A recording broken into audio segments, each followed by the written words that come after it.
Hi soapy friends, welcome to Wet Soap Wednesday. Thanks for joining me. I'm Kendra, your soapy friend, and today we're making some gemstone soap. All sorts of fun stuff today, including some leftover oil infusions and indigo decoction from the Earth Song Masterclass Live that we completed last week. We're going to put these as little embeds on top of our soap, and I thought we'd do a fun little swirl. We'll want to get at least a medium trace for the top. We need it to set up a bit so that these will suspend on top versus sink down to the bottom. I am using my go-to vegan palm-free recipe, but I've modified it. So this is my base oils here. Like I said, go-to vegan palm-free recipe, that is up on the website if you want to snag that and get all of my proportions and tips and tricks for working with it. For the essential oils, I have 2 mints, a dash of spearmint. Remember, usage rates on that have gone down, and I have some peppermint, and I have some orange 5-fold. So I just added the essential oils to my base oils here. That's all ready to go. We're gonna split this 3 ways. So I did all the math with my multi-color batch splitting worksheet. That's a tutorial up on the website as well. This is just olive oil. It's not infused. This will be our base color, or white. It'll be a little bit of a yellowish white, or more of a creamy white, due to the essential oils mainly that I added in there, and then of course the color of the soap. These 2 are the same. They are annatto infused olive oil from the Earth Song Masterclass Live leftovers.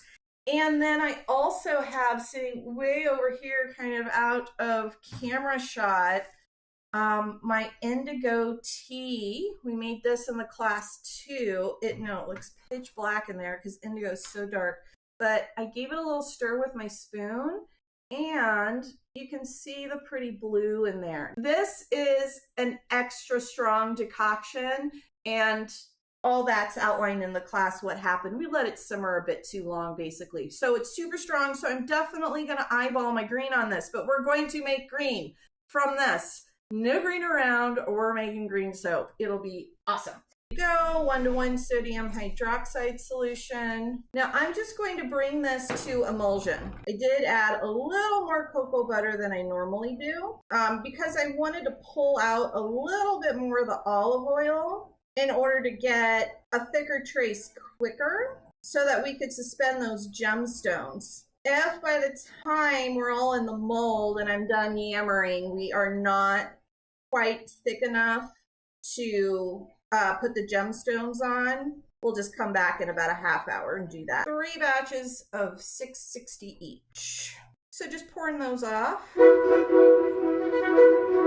Oh my goodness, there's something so rewarding about the math working. These are all exactly the same by weight. So rewarding. A little concerned here because this picture is actually shorter than these 2, so I don't have as much headspace, but that's okay. This isn't a complex pour. This will work just fine. I'm going to pour it in here. First thing I'm going to do is blend this, just color one at a time. 1, 2, 3. We're going to go white. Again, I'm just getting this up to thinnish, maybe thin medium trace. You can always go back and thicken the trace if needed. You can never go back and thin out your trace. We get our yellow ready. Yes, it's an orangey yellow. It will brighten up as the soap sets up, but you'll see that when we cut this. Okay, the fun one is up next. This is, we're going to take this orangey color and add some indigo to it, and got some grains by the time we cut it. Okay, this one I'm just going to make sure my new oils are emulsified. I think I want to start with, remember this is a pretty strong decoction, so I'm just going to go a few grams at a time.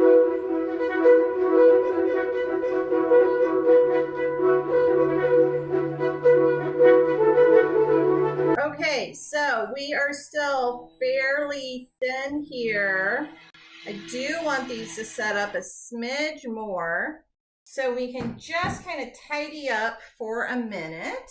I'll probably run these through the stick blender again. See, they're pretty runny. There's no way I could float a gemstone on top of those. What my thought process on this tilt is, one, I'll be able to pour down the side. So see how I can pour down the side a little easier now? And you know, the tilt will kind of give some characteristic to them as well. And this one, I don't really need to go side to side or anything. I just dump it in its first color.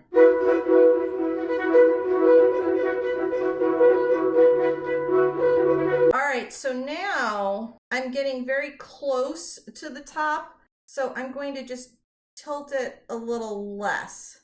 And I'm just gonna go nice and slow. I'm gonna just keep flattening it out as I need to. Again, remember, I'm not going for perfectly separated layers or anything. I'm just minimizing breakthrough of the pour. So the higher up you pour from, the deeper down your color will go, the higher up you are. Part of that tilting, as I was saying, pouring down the side, allows you to pour closer to the surface. So you're seeing the colors move across the mold instead of drop down to the bottom of the mold.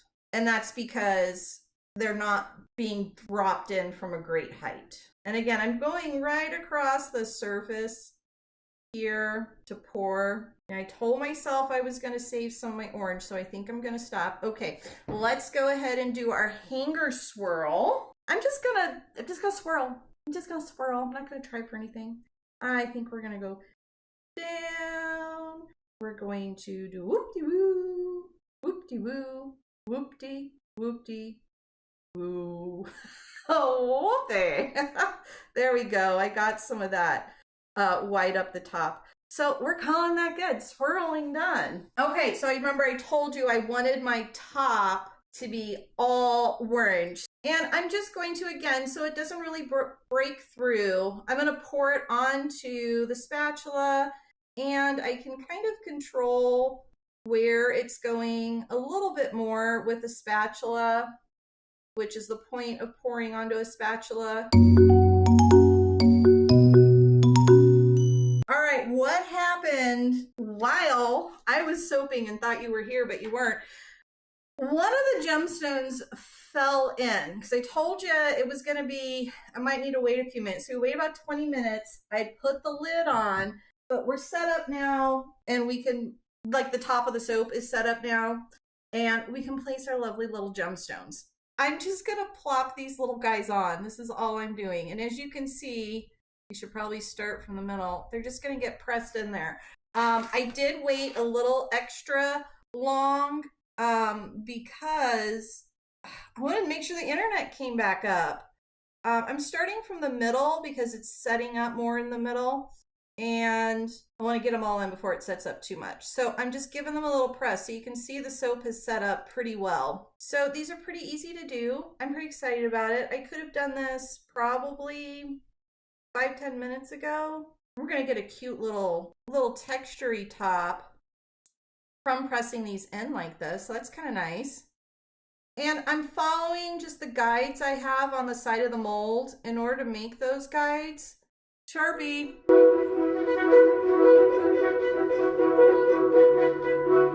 Look how pretty. Look at that. How fun. I put this one over here. Yeah, let's move it a little bit. Just because I know there's a gemstone dropped over there. I just put it over here to get it out of the way. Oh my gosh, that's so funny. Yeah, I think I'm pretty happy. I think I'm good. I think I'm happy. Those aren't going anywhere. Maybe push them in a little bit more. Aren't they pretty though?